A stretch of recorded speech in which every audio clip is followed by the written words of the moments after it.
Lex's nose. As I break, I'm pulling that head off. Shit's coming off. What's up, guys, and welcome to a brand new series. If you've been following me recently, you'll know I'm getting back into that fight life, that's fight training style, where we're bringing back that functionality, explosiveness, and still building muscle and a good physique. But I thought, if we're going to take all this information and put it into a gym, isn't there a real life way we can use this? And there is, that we're able to adapt some of this to self-defense. So I'm bringing in a co-host for this series. Welcome to the little screen, Scott Harvey. Hello. AKA Hazard Harvey. Who is a MMA athlete going pro this year. Yes, that's the plan, You are fighting with who? I'm fighting with SBJ in Charlestown. Trained here for approximately 8 years, and I'm going to take you through some self-defense stuff today to help keep you safe on the street. First, what we're going to do is we're going to take you through some of the most common ways that you might find yourself in an aggressive situation, when you find yourself in a confrontational scenario. And we're going to give you two variations. We're going to give you the break and escape and the break and batter. So one of the most common things that we see in a lot of street fights is going to be the shirt grab. He's stepping on my testosterone-fueled beardness, and I'm like, all right, fucker, I'm having you. Don't know why I went London and there. I had a good grip, and it's a standing one, isn't it? Thinking we're going to pull you about. Yeah. So you've got to make sure you deal with this grip really, really early. Again, especially Lex is a pretty big guy, so I don't want him hanging on to me here for too long and swinging me around. So I'm going to have to get rid of that grip nice and early. First thing I'm going to look to do is I'm going to make sure that I take my right hand, pop it on top of his hand, okay? Really important here that I catch at the baby finger, okay? It's the weakest part of the grip. So I'm going to catch the hand, reach over, I'm going to peel this hand over. As I peel over, I just turn my shoulder in the direction of his arm. Peeling that hand off nice and quickly. And making sure, straight away when I get off this angle, is I turn off immediately. I don't want to stay here for any big shots. I'm going to push him off, and I'm going to disengage as fast as I can. In real time, you're like, all right, grab, bam, pull, gone. Now, one more little thing to add to that. What would you do if you know they're going to hit you straight off this shot? I'm going to make sure I get my head off this center line. I don't want to leave my head in this line where, again, if that strike's coming, I'm going to eat it. I'm going to make sure the second I grab it, I'm pulling my head out with that. He's always going to throw it directly to where my head last was. So I'm going to make sure that head is off. As I break, I'm pulling that head off, pushing off, disengaging quickly. So there you have it. That's the first break and escape. Now for the fun one, the break and batter. Option number two is where you have been left with no alternative but to make sure that you and the people around you are safe, because this boy has got a little bit bouncy, he's got a little bit leery, he's fucking not having none of this, he ain't calming down, and he's coming at you. So come in, I'm intent on hurting you now, you've had enough, it's time to get out there, get yourself safe. Same as the last, I've got to make sure I break that grip and get off that center line, okay? So once I break that grip and get off that center line, I've now cocked my right shoulder for a big shot. So from here, big wide hook, not hitting line, but boom, turning that hook right in and looking to land a devastating shot. Once I land, disengage and make sure you're safe from there. So we'll just give you in a little bit of real time so you can see how it would work. So you're around, you fucking want some? Do you want some? I've had enough of you, you fucking come on in, fucking.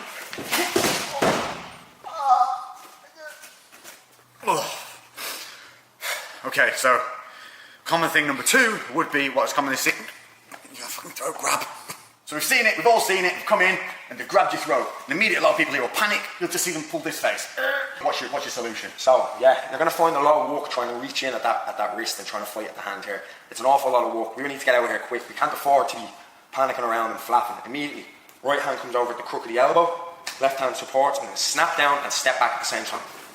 Disengage. Body weight, hips down, body through, boom. So you're stepping back, weight down. Snap. I'll grip quite tight there, you see you've got nice and red, and I'm going to hold it, no turns. No chance. You need to remember as well, on a grip like that on the neck, it's not really much of a grip. There's nothing on the back holding my neck, and I can always go backwards. It's more of a squeeze, okay? It's just slightly uncomfortable. All you've got to do, arm straight over the crook of the elbow, support it with my left hand, and snap down violently. Down here, I'm just not making sure you're off balancing. So there's your break and escape. Break and batter. Again, got a bit lowery. I'm definitely going to cause you some problems here. So I've come in, grabbed that throat, and you've got to just make sure you're safe. Now put an end to this idiot. I'm going to make sure, again, same thing, right hand over the top. I'm going to snap down fast and hard. Snap. From here, left hand on the head, and I'm going to spike that big right knee. Anywhere on that snap, boom, straight up that middle line, okay? Once from there, disengage, okay? So you're just looking to land that knee, biggest side and the biggest mass you can see. It's a shot tactic. It's a shot, like I was saying, you've got to land a big, hard shot. There's no point in flapping around here again with light shots, nothing that's going to be significant. You've got to make sure that you're safe. So you're going to snap down in, because I'm coming for your throat, so I have intent, at this point, to cause you harm. So in real time, so you guys can see what it would be like. All right. Do you want some? Do you want some?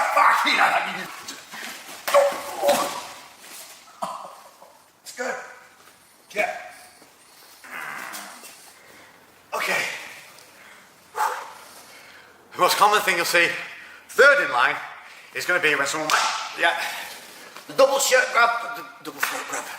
So the double or the double, we've got double shirt, double throat. Now we're going to show you it from the double throat because this is the most confrontational side of it. Here, we're a little bit safer, we're not actually having any physical harm at this point. If there's hands on the throat, it's a little bit immediate danger.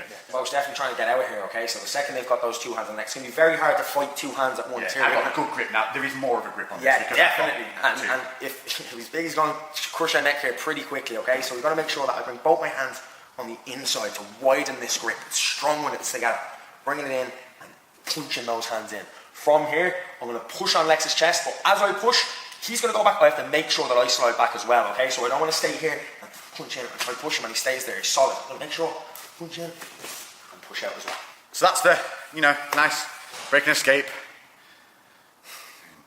Breaking bad. So I'm in. So he's got to put it down again. He's got a bit Lowry. He's come at you. Same thing. Punching inside, breaking that grip, okay? From here, we're going to take a double tie clinch, two hands on the neck, okay? From here, I'm going to look to headbutt Lex's nose. I'm making sure that I headbutt with this top part, that comb over part of my hair, lowering myself, driving straight into the nose. I pull his head onto the headbutt, drive in, okay? Little things to note on that tie clinch. As you come around the back of the head, you're going to have one hand on the back, the other one's going to wrap over and on the top of that, and you're going to push your elbows into their chest. That gives you that real leverage, and you're really doing very little work at that point, so it's really pulling that head in. What we don't want to see is when we've got that clinch, is a wind up, and then come back in, because during that wind up, one, we're losing that tension we have here, where we've got control, and two, I'm opening myself up for that. Boom. So, in real time, what it would look like.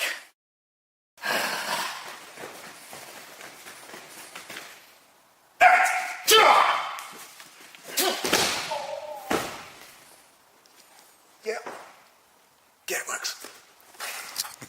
Right, well, there you have it. Cheers, Scott. No problem, I think. anytime. I definitely feel like I've learned a good few lessons there. Hopefully you guys have too. I want to emphasize this is for when you feel threatened, and it's to help keep you safe, people around you safe, and just dealing with the situation. But this is what you will be learning. If you haven't been to a fight class or anything like that, it's things like this that you can put into real life situations that are not only going to keep you fit, they're going to keep you safe in the streets and in the gym.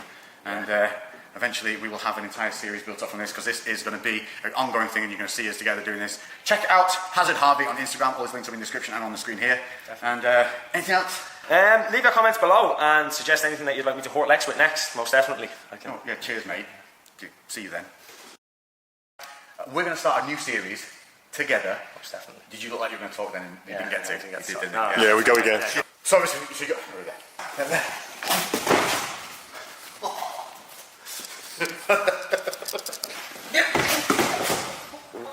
Fine.